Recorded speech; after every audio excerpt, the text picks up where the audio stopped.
God never makes mistakes. Most gladly therefore will I rather glory in my infirmities, that the power of Christ may rest upon me. 2 Corinthians chapter 12 verse 9.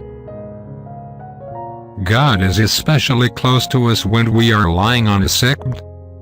God will make the bed soft and will freshen it with His presence and with His tender care. He makes the bed comfortable and wipes away our tears. He ministers to us with special tenderness at such a time and reveals His great love for us.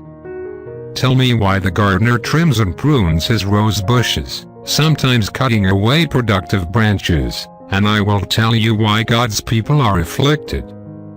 God's hand never slips. He never makes a mistake. His every move is for our own good and for our ultimate good. Oftentimes He must deform us and mutilate our own image. Deformity sometimes precedes conformity. Prayer for the day. When times of tribulation come, help me, dear Lord, to glory in them for your sake.